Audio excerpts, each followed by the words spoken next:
રાત્રે 12-1 વાગે છોકરા છોકરીઓ પણ આવે છે અને રાત્રે ઘણા કામ એવા થાય છે પણ કોઈ અહીંયા જાગતું નથી। બનાસકાંઠામાં નશાનો કાળો કારોબાર જે છે તે જોવા મળી રહ્યો છે। ડીસાના શોપિંગ કોમ્પ્લેક્સના ધાબા પર નશાખોરોનો અડીંગો જે છે તે જોવા મળ્યો। ડીસાના આવા અનેક પડતર શોપિંગ સેન્ટરો છે કે જ્યાં આ પ્રકારના નશાના કાળા કારોબારો જે છે તે ચાલતા હોવાની વાત।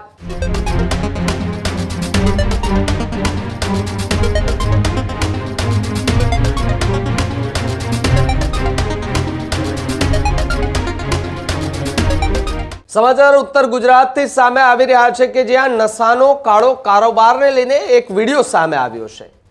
એક સ્થાનિક વેપારી કે જેમણે એક વિડીયો મોકલ્યો છે જેની અંદર એમની દુકાનના જે ધાબા છે તેની ઉપર નશીલા પદાર્થો સાથે ઇન્જેક્શનો મળી આવતા અત્યારે ચર્ચાનો વિષય બન્યો છે। બનાસકાંઠામાં નશાનો કાળો કારોબાર જે છે તે જોવા મળી રહ્યો છે। ઇન્જેક્શન સહિતની નાની નાની ડબ્બીઓ પણ મળી આવી। ડીસાના શોપિંગ કોમ્પ્લેક્સના ધાબા પર નશાખોરોનો અડીંગો જે છે તે જોવા મળ્યો।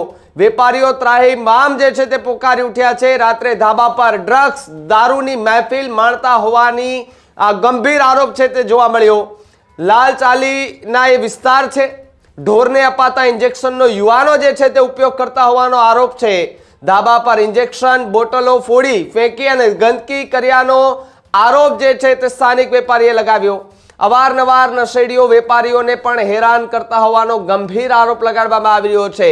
હાલ તો વેપારીઓએ પોલીસને જાણ કરી છે અને પોલીસ પાસે એ કાર્યવાહી કરવાની માંગ કરી છે।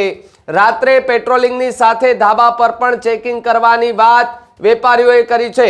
શોપિંગ સેન્ટર પર ખુલ્લેઆમ નશાનો કાળો કારોબાર ચાલે છે તેનો પર્દાફાશ પોલીસ પણ કરે તેવી વાત વેપારીએ કરી।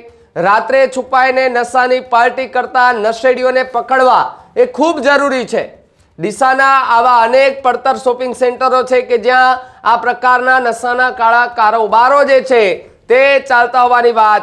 સાંજના સમયે દારૂ અને બીજી અન્ય જે નશીલા પદાર્થો છે તેની મહેફિલો જે છે તે ચાલતી હોવાનો આરોપ લગાડવામાં આવી રહ્યો છે। જે રીતે આપણે આ દ્રશ્યો જોઈ રહ્યા છે કે જે ડીસાના એક શોપિંગ સેન્ટરના ધાબાના છે કે જ્યાં એ ધાબા પર જ્યારે એ પહોંચ્યા લોકો સ્થાનિક લોકો વેપારીઓ ત્યારે ત્યાંથી ઇન્જેક્શનો મળી આવ્યા।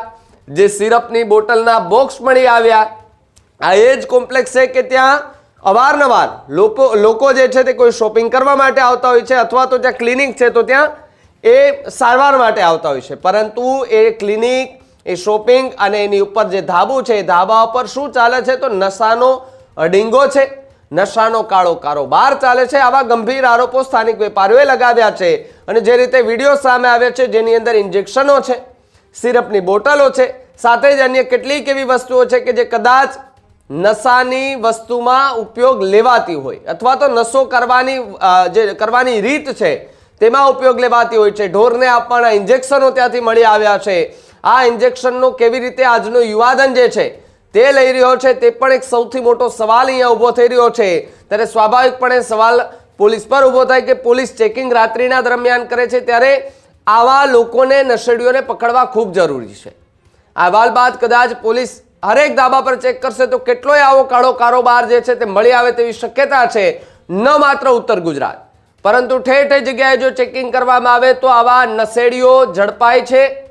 કાર્યવાહી કરવી પડશે બાકી આ નશેડીઓ કોઈને વધારે જે છે તે કોઈને ને કોઈને લતે ચડાવશે અને બીજો અન્ય જો કોઈ બીજો નશે ચડી ગયો તો એમનો ઘર પરિવાર પૂરો થઈ જશે। આ પ્રકારની વાતો આપણે અનેક વખત સાંભળી છે।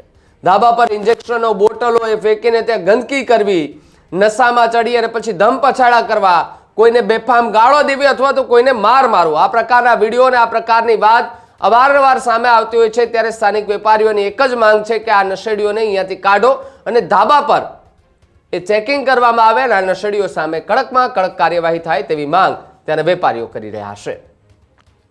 આપણે લાલચાલી વિસ્તારમાં આવેલા ગિરધર પ્લાઝાની શોપિંગ સેન્ટરની અંદર રાત્રે ખૂબ નશેડીઓ આવે છે અને ત્યાં નશાના ઘોડોને આપવાના ઇન્જેક્શન લે છે અને દારૂની બોટલ અને રાત્રે 12-1 વાગે છોકરા છોકરીઓ પણ આવે છે અને રાત્રે ઘણા કામ એવા થાય છે પણ કોઈ અહીંયા જાગતું નથી। એટલે આ પોલીસ તંત્ર કોક આના ઉપર નિર્ણય લે।